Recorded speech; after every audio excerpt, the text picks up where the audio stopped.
Bonjour Stéphane Cor. Bonjour. On va parler de cette vidéo qui a fait un petit peu le tour des réseaux sociaux. Le Nouvel An à Paris, les Champs-Élysées qui se sont transformés en champs de téléphone portable même.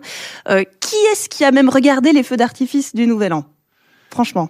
Alors oui, la question est ouverte, et beaucoup de critiques ont fait suite à ces images qui se sont partagées, que ce soit le Nouvel An aux Champs-Élysées, à New York ou partout, ou des fois des images de concerts où on voit cet océan de téléphones levé et quelque part en train de filmer le moment tant attendu. Et on se demande si les gens vivent ce moment-là ou ils le vivent par procuration à travers le téléphone.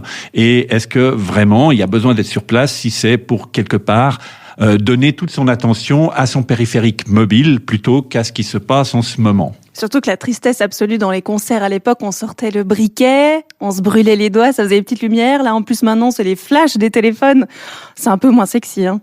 Alors, c'est un peu moins sexy, mais finalement, on devrait peut-être essayer de prendre un peu de recul et se dire quel est le sens de tout ça, ou comment trouver un sens à ça? Donc, il y a la notion de partage, premièrement. C'est pas parce que on filme quelque chose ou on prend une photo, par exemple, d'un lieu extraordinaire qu'on n'est pas attentif à ce qui se passe.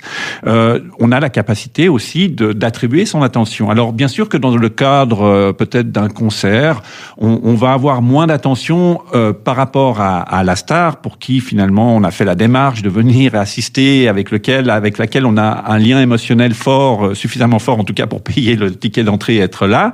Et le fait d'allouer une partie de son attention à son périphérique peut altérer un peu peut-être la relation qu'on va avoir à ce moment-là. Mais toujours est-il, il faut aussi prendre du recul en disant oui, mais ça va pas altérer toute l'expérience qu'on va vivre. Peut-être que les gens ne vont pas filmer tout le concert non plus. Après, si on filme le concert, c'est peut-être aussi parce qu'on a envie de le remontrer plus loin à des amis, peut-être ? Alors ça, c'est exactement ce qu'il faut essayer d'identifier. Donc, il faut avoir une démarche un peu introspective pour se dire quel est le sens de ce que je fais avec ce périphérique. Est-ce que je vais essayer de mémoriser un moment pour pouvoir le revivre plus tard à travers ces contenus numériques divers et variés, que ce soit un concert, que ce soit les photos d'un endroit, d'une personne ou autre, ou est-ce que je le fais par un automatisme en disant au cas où? Mais au cas où quoi? J'entends. Au cas où, il y a toujours des au cas où, hein. Ça peut toujours servir. Il y a toujours des au cas où, ça peut toujours servir, mais justement, il faut peut-être aussi analyser les contenus qu'on a capturés précédemment et dans quelle mesure ces contenus nous ont servi à quelque chose.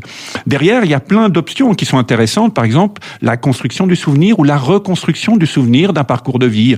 Alors que ça soit le sien plus tard, quand on évolue dans son âge et qu'on devient des fois peut-être moins enclin à mémoriser les choses, ça peut nous permettre de rappeler des instants de sa vie et peut-être de freiner, le début d'un Alzheimer ou éventuellement le début d'une forme de démence. Mais ça peut permettre aussi de partager, par exemple, pour des gens qui désirent avoir des enfants, ça peut leur permettre de partager avec leur progéniture tout un parcours de vie. Donc, c'est plein d'éléments d'enrichissement dans la notion de socialisation, de partage, de parentalité qu'il faut pas négliger. Après, tout est une question de mesure aussi, parce que souvent, notre nouveau-né, on n'a pas 3 photos de lui, on en a 500 des photos de lui. Oui, il y a un côté émotionnel, et puis dans ces 500, il faut apprendre à faire le tri. Donc, c'est vraiment essayer de dire quels sont les éléments que j'ai envie de conserver pour cette mémorisation de cette vie, de ces moments, de ces émotions, quelque part, et quel est ce qui me permettra de revivre le mieux cette émotion que j'ai voulu à un moment capturer par le biais de ce périphérique. Bon, d'ailleurs, on a passé un très bon moment ensemble. Ça vous dit si on fait un petit selfie pour se souvenir de cette chronique ? Alors, on pourrait faire un selfie. Maintenant, il faudrait savoir quelle est l'attente par rapport à ce selfie qu'on va avoir. C'est juste un souvenir pour nous remémorer les bons temps ensemble. Si c'est dans l'ordre du souvenir, avec un grand plaisir. Merci Stéphane.